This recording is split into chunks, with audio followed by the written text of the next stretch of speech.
Bonjour à tous et bienvenue dans notre huitième causerie autour d'un cours en miracle. Bonjour Marie. Bon, Coco, Audrey, bonjour, contente de te retrouver. Moi aussi, on a déjà fait cette vidéo, donc là c'est notre huitième aujourd'hui. Et on avait envie d'évoquer la maladie, le corps, également sa place qu'on peut lui donner en lien avec l'enseignement du cours en miracle. Est-ce que tu Oui, peux m'en dire plus? oui, c'est un gros, gros morceau. Tu vois, si tu regardes dans la société, le corps, la maladie, ça prend vraiment beaucoup de place. Jésus, dans le cours, parle du corps comme le héros du rêve. Du moment où tu arrives dans ce monde, tu es un corps. Enfin, tu t'identifies au corps, tu crois que tu as un corps. Et si tu regardes, toute notre société tourne autour du corps. C'est pas un problème en soi, c'est juste que de s'identifier au corps, ça nous prive de notre véritable identité, parce que nous ne sommes pas un corps, nous sommes beaucoup plus qu'un corps. Le corps, tu vois, je lisais des bribes de Spinoza il y a quelques années. Et au XVIIe siècle, il disait déjà que l'esprit devrait avoir, selon lui, une influence sur le corps. Puis maintenant, 5 siècles après, tu vois, si on regarde tous les progrès de la science et puis surtout l'évolution des consciences, l'ouverture des esprits actuels, maintenant on découvre que le corps est dans l'esprit. On croit que l'esprit est dans le corps, mais en réalité, le corps est d'abord dans l'esprit, comme le monde est dans notre esprit puisque tout est pensé et que tout est une extension de cette pensée. Tu te souviens dans les premières vidéos que nous avons faites ensemble, tu dessinais le soleil et ses rayons, la lumière qui s'étendait, et à un moment donné, on a fait un petit point pour situer, pour expliquer, bon, c'est comme ça, on explique un petit point pour représenter le Big Bang ou représenter au moment de la conception se passe quelque chose, on oublie qu'on est uni à la source. Et la pensée d'amour qui s'étend de la source, ce qu'elle fait, c'est qu'elle crée à côté de la réalité. Et puis le corps est la première manifestation dans la matière de notre séparation. Nous identifier au corps reviendrait à vraiment faire réelle la séparation. Le corps est ainsi la preuve concrète de notre croyance en la séparation. Et c'est intéressant, là, que maintenant on se penche un petit peu sur nos croyances. C'est nécessaire qu'on ouvre notre conscience par rapport à notre corps, par rapport au rôle que nous faisons jouer à notre corps. Puis il y a encore beaucoup trop de gens malades, donc il faut ouvrir nos consciences, ouvrir nos esprits pour guérir, parce que dans le fond, ce n'est pas le corps qui est malade, c'est notre esprit. Et la maladie dont souffre notre esprit, c'est juste l'oubli de qui nous sommes. Jésus, dans le courant miracle, nous décrit bien la dynamique de l'ego. Quand tu oublies qui tu es, que tu t'identifies à ton corps, tu crains la punition de la source et tu te punis toi-même. Tu t'attaques dans ce que tu as fabriqué, c'est-à-dire ton corps. Donc, si tu travailles au niveau de la pensée, au niveau de l'esprit, bah, ton corps va vraiment devenir un corps de lumière parce qu'il est une extension de la lumière. Il n'est pas un prolongement des pensées de séparation. Donc en Et c'est fait, le c'est est-ce que finalement on va utiliser ça contre soi, puisqu'on peut ne pas se rendre compte qu'il y a cette séparation, avoir peut-être des maladies, des souffrances, des difficultés, ou au contraire, c'est avoir son corps comme un allié, comme un outil euh, dans la vie. Est-ce que c'est un peu bien résumé? Le corps est considéré comme un moyen, comme un véhicule, voilà, ou comme une extension, comme un outil pour étendre la lumière que tu es. Mais est-ce que tu vas l'utiliser pour avoir l'amour? Tu vois, par exemple, dans une attitude de séduction, tu utilises le corps pour avoir l'amour de l'autre. Si tu crois que l'amour est chez l'autre, tu vas utiliser le corps comme un moyen d'obtenir l'amour, alors que c'est juste le contraire. Le corps est une extension de ton être d'amour vers les autres. Et pour revenir à ce mécanisme, à cette dynamique de l'ego, comme l'ego croit qu'il est devenu le créateur, puisqu'il croit avoir pris la place du créateur, la place de Dieu, il se sent coupable et il va s'attaquer dans le corps. Et puisqu'il ne veut pas se souvenir de qui il est.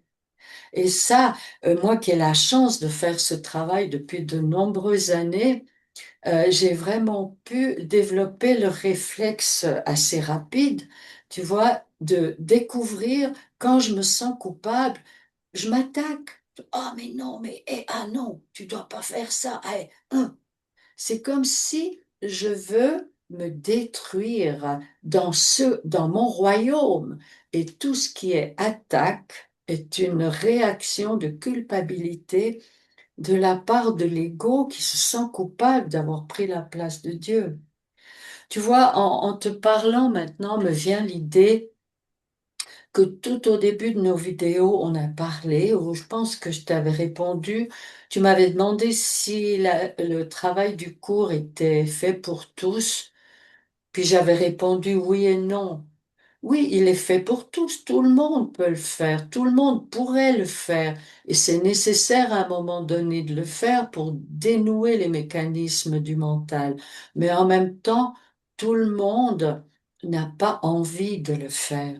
Il faut vraiment être motivé à désirer par-dessus tout la paix et la lumière, pour oser se regarder en face, pour découvrir comment nos mentales, nos pensées inconscientes jouent en opposition avec la lumière qui est en soi. Et le travail du cours en miracle nous promet vraiment la libération de cette matrice de l'ego. Et moi, j'ai été très surprise de découvrir combien il y avait au fond de moi de la colère, de la haine contre moi. Je veux me détruire, je veux détruire ce que j'ai fabriqué pour qu'on puisse pas me dire, ah, tu as pris la place de Dieu, regarde ce que tu as fabriqué. Alors c'est comme si je m'attaque pour me détruire, pour dire, mais non, il n'y a rien, tu vois. C'est vraiment ouais, c'est une ruse. L'ego, il est sournois, il est rusé, mais surtout, il veut échapper à la lumière. En d'autres termes, nous craignons tous, nous avons peur de découvrir notre véritable puissance. Donc, tu vois, pour venir à notre corps, le corps ne doit pas être reconnu comme mon identité, comme qui je suis réellement, mais comme ayant été fait, j'ai presque envie de dire par erreur, pour être transformé en un corps de lumière. Après, il n'est plus une entité séparée de ma pensée, de mon esprit, mais il est le prolongement de ma lumière, de mon être intérieur. Ce sont des pensées que j'ai mises dans mon corps. Tu vois, on entend, mais tu as les yeux à ta grand-mère, tu as les oreilles à ton père, tu as le nez à ta grand-mère. Puis à toi, bah toi, tu es un être de lumière venu se poser dans ces pensées du passé. Mais les pensées du passé, donc maintenant, il nous faut apprendre à quitter le passé, c'est-à-dire à quitter ces pensées qui font notre présent, notre corps là, pour que notre corps ne soit plus un corps qu'on traîne par les pensées du passé, mais un corps de lumière, une extension de l'être véritable que tu es. Et je trouve que ça se voit, en tout cas dans le processus, que ce soit moi-même ou des personnes que j'ai autour de moi, où des croyances ont été modifiées et le corps a changé derrière, sans qu'il y ait la pression de j'aimerais ressembler à ci, j'aimerais ressembler à ça, mais simplement qu'en fait le corps, il a un peu changé, ah, t'es différente, oh, la couleur de tes cheveux a changé, ou... il y a plein de choses comme ça que j'ai pu observer ces dernières années de personnes qui sont sur le chemin de l'écoute de soi, en fait, simplement.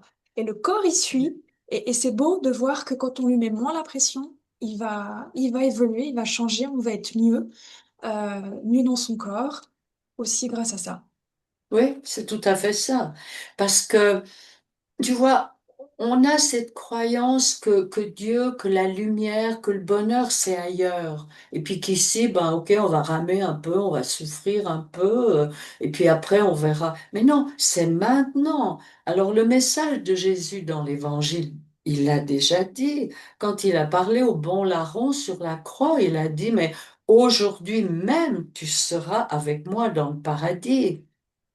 Mais seulement notre mentalité, notre niveau de conscience de ces années passées, des siècles passés, a interprété ça comme, eh ben bon, ben quand tu seras mort, tu seras dans le paradis. Non, maintenant, maintenant, à une condition que tu le veuilles. Tu vois, qu'est-ce que tu vas choisir? Est-ce que tu veux choisir d'être un corps? Et si tu choisis un corps, tu choisis la mort aussi. Parce que la matière va disparaître. La matière, le corps n'est pas éternel. À moins que tu le transformes en lumière. Parce que chacune de tes cellules n'est pas de la matière. Chacune de tes cellules est une manifestation de la lumière originelle. Est-ce que tu veux maintenant reconnaître que tu es déjà dans le paradis, que tu es déjà dans la lumière, que tu es déjà dans ta divinité profonde?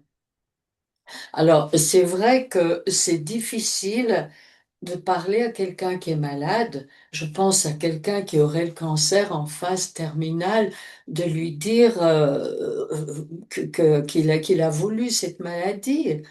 D'abord, on va pas le dire comme ça, puisque seul l'amour est réel. On va l'aborder avec amour, parce que c'est la seule chose qu'il a à apprendre. Donne à l'autre ce qu'il ne voit pas qu'il a. Donc, considère-le comme un être d'amour, comme un être de lumière, plutôt que comme un corps. Quand tu vas rendre visite à quelqu'un qui est très malade à l'hôpital ou chez lui, tu vas pas voir son corps, tu vas voir l'être que tu aimes, tu vas voir l'être de lumière. Et c'est ça la guérison, si on peut dire. La guérison, c'est juste la rectification des erreurs. Parce que on dit qu'il nous faut guérir, mais en réalité, on n'est pas malade. C'est qu'on a appris des pensées qui sont fausses.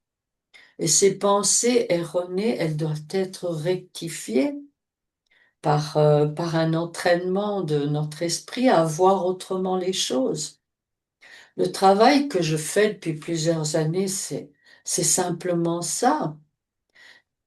Je développe le réflexe à changer de paradigme, à pas me considérer comme un corps, à considérer que les choses qui sont là ne sont pas la réalité ultime. Le monde, le corps, tout ce qui est matière n'est pas vraiment réel. Ce sont des projections de notre mental. Alors, les choses collectives, le monde, sont des projections de notre inconscient collectif. Ensemble, nous faisons le monde. Tu sais, moi qui ai eu une éducation judéo-chrétienne, une éducation catholique très stricte, j'ai été profondément choquée quand j'ai appris le monde. C'est pas Dieu qui l'a créé, le monde. Ah, mais ça m'a scotché d'apprendre ça. Non, le monde que tu vois n'est qu'une projection de l'inconscient collectif, de ceux qui ont oublié qui ils étaient. Et comme tu disais tout à l'heure par rapport au corps, moi j'ai envie d'ajouter que ta vie, elle change, tes projections changent quand ton concept de toi-même change. les maladies, les problèmes n'ont de base que notre ignorance, l'ignorance de qui nous sommes. Et maintenant, l'époque dans laquelle nous sommes, il y a tellement de choses qui s'ouvrent, l'énergie de la planète nous booste, nous pousse, nous force même à reconnaître qui nous sommes. Certains s'accrochent, oui. Moi aussi, je m'accroche. Il y a des fois, il y a des résistances, mais comme avec le temps, j'ai développé un certain réflexe, il y a tout de suite quelque chose qui se manifeste pour dire, hé, là, ça bloque, regarde. J'ai développé une attention, une sensibilité qui fait que mes résistances ne vont pas aussi loin qu'autrefois. Mais après, tu vois, comme on n'est pas séparés, j'ai à transformer mon regard sur ce que je perçois, que les autres viennent me montrer. Et pour en venir à la maladie, dernièrement, là, j'ai passé dans les hôpitaux, dans les hôpitaux de la ville voisine, et puis je découvre que le monde de la maladie, c'est vraiment un univers. Mon Dieu, est-ce que nous aurions peur d'être vraiment qui nous sommes, que nous nous réfugions dans la maladie? C'est le rôle de victime. Et c'est vrai que maintenant, il ne faut pas avoir peur de dire, sans agresser l'autre, mais de dire que nous n'avons pas besoin de nous attaquer. Nous n'avons rien fait, nous n'avons pas pu nous séparer de la source. Donc pourquoi continuer à nous attaquer, à nous faire souffrir?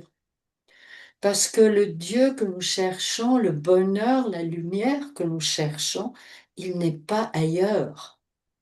On a déjà tout. Donc c'est très paradoxal parce que nous cherchons ce que nous avons déjà et nous nous culpabilisons de nous prendre pour la lumière que nous sommes déjà. Tu vois, c'est vraiment un monde de fous, hein. On vit un monde de fous, c'est vrai. Oui, et on se rend pas forcément compte qu'on culpabilise d'être un être de lumière. Beaucoup de gens vont dire oui, j'ose pas vraiment être moi, ose briller, etc. C'est des choses qu'on entend beaucoup.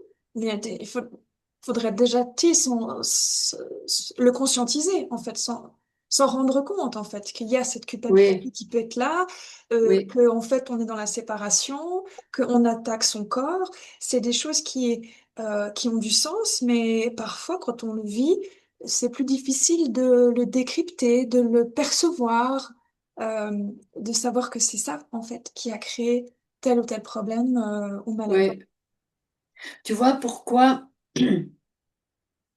Jésus dit ne cherche pas l'amour, mais regarde, observe les obstacles que tu as mis pour empêcher ta lumière intérieure de briller. Puis ces obstacles-là sont les croyances. Et quand tu découvres, par exemple, ta peur, tu pointes du doigt ta peur, derrière se manifeste l'amour, la joie. Mais directement aller dire, va faire briller ta lumière, va faire éclater ta joie. Quand on est prisonnier, c'est difficile. Impossible, Regarde, impossible, oui, c'est oui. impossible. Non seulement difficile, tu as raison, c'est impossible.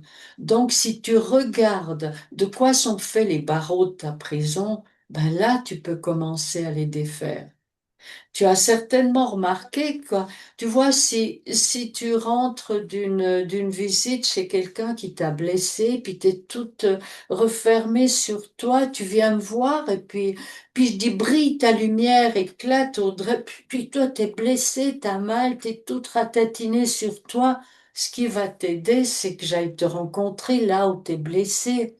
Puis que je dise, mais qu'est-ce qui t'arrive? Puis là, peut-être que tu vas me dire ou tu vas pleurer, puis le barreau de ta prison va lâcher, puis derrière ton être va pouvoir se manifester. Oui, puisque à ce moment-là, j'aurais identifié quelle est cette douleur, quel est ce barreau, et le fait de le verbaliser ou de le faire sortir par des larmes va permettre de conscientiser et se dire, ah ok, donc c'est cette peur qu'il y a là, moi j'ai envie de l'amour qu'il y a derrière. Mais c'est vrai que Oui, tant qu'on ne oui, libère pas la parole, c'est difficile. Mhm. oui, oui. C'est vraiment à prendre conscience de nos croyances. du système de pensée de l'ego. Parce que c'est ça notre problème, notre ignorance, c'est juste ça. Et faire la volonté de Dieu, ou faire la volonté de cet amour, de la source, eh ben, c'est incarner cet amour que tu es déjà dans les plus petites choses où avant tu avais mis des barrières. C'est enlever les barrières pour que l'amour que tu es et que tu n'as pas besoin de rien faire pour être, parce que tu es déjà. Et je crois que c'est ça, moi, qui m'a tellement bouleversée dans ce cours, c'est de me rendre compte que je cherchais ce que j'étais, mais ailleurs. Ou une chose aussi intéressante à soulever peut-être, c'est que on cherche à faire des choses, on cherche à faire juste, on cherche à faire correctement. Mais derrière, il y a, derrière le faire, il y a la pensée. Et Jésus dit, ce que tu fais résulte de ce que tu penses. Donc, c'est à ce niveau-là et uniquement à ce niveau-là que tu peux agir. Et pour en venir à notre corps et au monde de la maladie, bah, c'est exactement comme ça qu'il est créé. Oui. C'est une énorme révolution parce que là derrière, eh ben, il y a tous ceux, parce que le monde de la maladie, c'est quand même un univers, comme je disais tout à l'heure, tu vois, tous ceux qui vivent des moyens, des remèdes, de la chimie, des hôpitaux, des professions, c'est OK, c'est parfait, c'est juste l'intention qu'il faut changer. Tu vois, juste, bah, ok, je vais partager de l'amour avec l'autre plutôt que de dire, oh, mais t'es malade, t'as pas de chance, t'as été victime de quelqu'un d'autre. J'ai vraiment envie de te dire, mais toi, tu peux sortir de ce monde. Mm. Ça me fait penser, j'ai envie de partager quelque chose où tu disais, il y a le faire et il y a la pensée. Eh bien, personnellement, depuis quelques semaines, je me rends compte que bah, je suis trop dans le faire et que je dois plus être, enfin que j'aimerais être plus dans le être. C'est-à-dire ressentir, mais c'est aussi l'amour. Enfin, c'est tout ce qui finalement résume ce que tu as dit, c'est-à-dire être moins dans la séparation, agir moins, être plus ancré, être plus là à l'écoute. Et pour moi, ça a été une révélation de me dire, OK, et si j'arrêtais d'être dans le faire et que j'étais dans l'être? Ça a vraiment beaucoup, beaucoup changé euh, ma vision du monde, ça m'a amené beaucoup de sérénité. Et voilà, ça m'a fait penser à ça parce que tu as un petit peu évoqué ça d'une manière légèrement différente. Oui, J'avais envie de partager ça parce que pour moi, ça a vraiment beaucoup changé ma perception du monde. oui, oui, tout à fait, tout à fait. Mais tu vois, si tu l'observes déjà, si tu l'as observé, c'est que tu es quand même dans l'être. Si tu avais été à 100% dans le faire, tu n'aurais même pas pu observer ça, tellement tu aurais été prise dans le faire. Mais c'est intéressant, tu vois, de toujours faire le lien, de toujours percevoir que ce que tu crois ne peut pas toucher l'être que tu es, parce que il est toujours impeccablement parfait, son être. Même si à un moment donné, tu as besoin de faire beaucoup plus, d'agir, bah, tu observes, tu dis, ah oui, ah bah, c'est ça que maintenant, voilà, aujourd'hui j'ai besoin de faire, j'ai besoin de bouger. Et comme tu observes, c'est la vie, c'est ta lumière intérieure qui va transformer ton jeu intérieur, tu vois. Oui, Mais c'est complètement. vrai que si tu es bien dans l'observation de ce qui se passe en toi, tu vas sentir la dynamique de l'ego. Quand tu es fâché, quand tu as colère, et au lieu de te punir et de faire arriver une maladie, tu vas libérer cette maladie avant qu'elle somatise dans ton corps, puisque tu vis au niveau de la pensée et que tu la découvres au niveau de la pensée, la cause véritable de la maladie. Oui, oui, ça résonne beaucoup parce que être dans le faire, finalement, c'est comme si l'ego avait le lead et qu'il allait permettre une culpabilité. Ah, mais j'ai pas fait tout ça de ma to-do list. Ah, mais il fallait encore que je fasse ça et je dois faire ça pour X, Y raison. Alors qu'être dans l'être, c'est être beaucoup plus dans l'amour. Ouais. Oui, oui, oui, tout à fait, tout à fait. Mais c'est un long apprentissage et c'est vraiment, tu vois, l'entraînement, c'est un entraînement à changer les paradigmes du monde. Parce que dans ce monde, tu es d'accord, moi je me souviens que j'ai appris qu'il fallait être vigilante parce que les autres, on ne sait jamais les autres comment, hein, peuvent nous attaquer. Donc si l'autre peut t'attaquer, ça veut dire que toi, t'es coupable ou que t'es faible ou que t'es fragile et que l'autre a la puissance. Donc il faut faire attention. Donc tu vas mettre en route un système de défense. Et finalement, c'est ça le monde de la survie dont on parle beaucoup. Et finalement, pardon, tu es toujours sur la défensive. Et on s'étonne qu'il y ait des guerres, tu vois, parce que le véritable conflit, la véritable guerre, la seule guerre qui existe, elle est à l'intérieur de nous, puis on la perçoit à l'extérieur, multipliée par, hein. Mais la véritable guerre, l'unique à l'origine, c'est le conflit entre ce que je crois, l'ego mental et la lumière. Parce qu'on est toujours en conflit. Et si on était plus dans l'être, comme tu dis, mon être véritable, la lumière intérieure s'écoulerait, puis je verrais arriver mes pensées d'ego qui ont envie de justifier, culpabiliser, attaquer, ou etc., etc. Dans la présence, il y a des tas de choses qui se dénouent.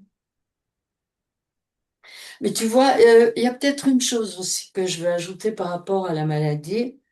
Euh, Moi, pour avoir traversé des maladies, je découvre que c'est pas simplement un mécanisme d'ego, hein, c'est aussi un chemin d'apprentissage.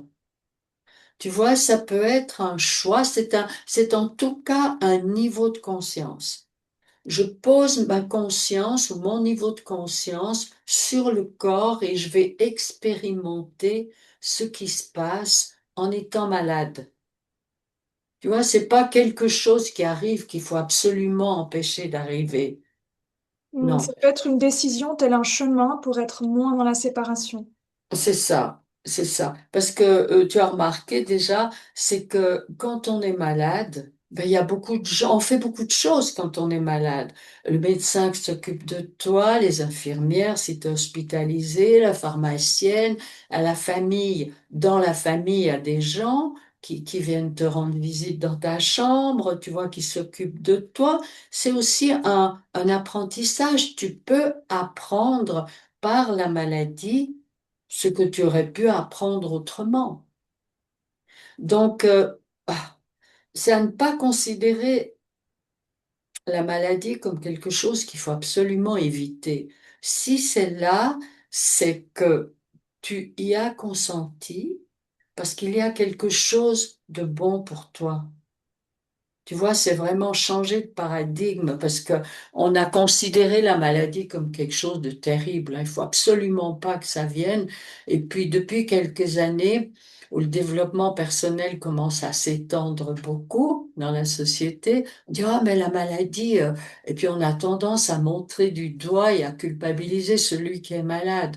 Non, c'est un niveau de conscience comme autre chose. On peut faire un acte, aller se balader. Ah bah ok, ben moi je me fais une maladie là, pour apprendre dans cette vibration de la maladie. Mhm. Et puis le jour, on a envie de sortir là, on peut sortir de là en reconnaissant qui nous sommes. Parce que le grand mal, la seule maladie, j'ai envie de dire, c'est vraiment notre ignorance. Et l'ignorance et l'oubli, oui, il y a aussi la résistance. Des fois, ça nous fait trop peur de ne plus être victime, victime du passé, victime de l'autre, ou victime de mon incapacité. Allez savoir les jeux de l'ego. Tu t'imagines le jour où beaucoup, beaucoup de gens s'éveilleront, que vont faire les médecins? Qu'est-ce qu'on va faire de tous ces médicaments? Donc, c'est vraiment, tu vois, est-ce que nous voulons instaurer ce monde qui est déjà là?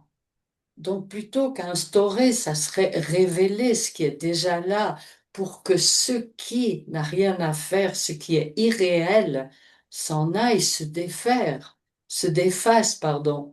Tu vois, Mhm. tout ce monde là autour du corps, il doit être estompé, il doit s'estomper, il doit être mis de côté parce que c'est un monde illusoire, c'est un monde irréel. Nous ne sommes pas faits pour être malades, mais la maladie nous sert à quelque chose jusqu'à ce que nous découvrions notre véritable nature de lumière ou notre corps de lumière, parce que le fondement, il est là, nous sommes un corps de lumière. Si nous reconnaissons que nous ne sommes pas séparés de la lumière source, c'est une belle histoire, n'est-ce pas? Oui, oui, j'aime beaucoup.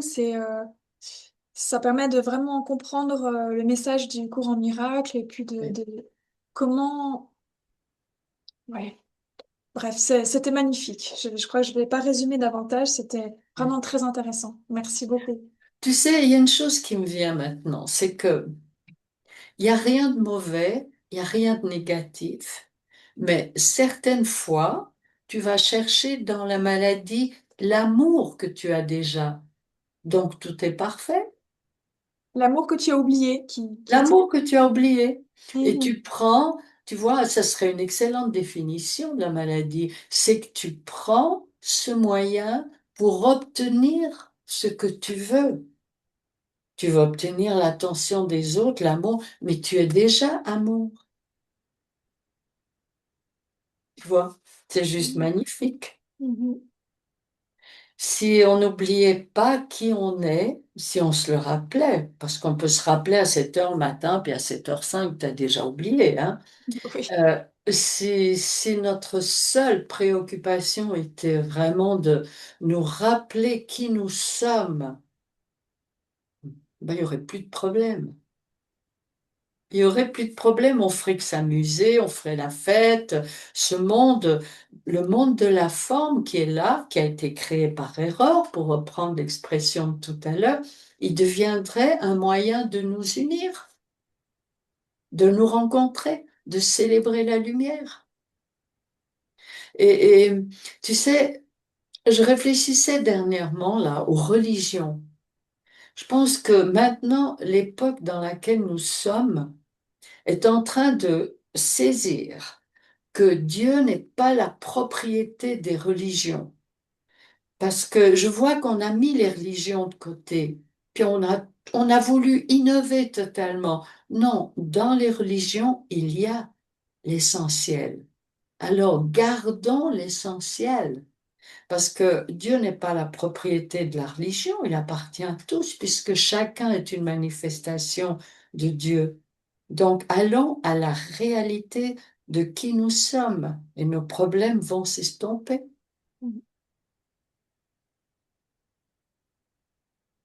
Eh ben, eh ben, Sacré sujet, merci beaucoup pour ça. C'est très intéressant de voir. Et puis oui, chacun met sa petite pierre à l'édifice pour pouvoir aussi changer le collectif. En fait, c'est aussi ça oui, le message qu'il y a derrière aujourd'hui, je trouve. C'est travaillons pour nous, pour être davantage dans l'amour, être connectés et savoir que c'est des petits pas qui sont finalement énormes pour notre société oui. et pour le collectif. Mhm.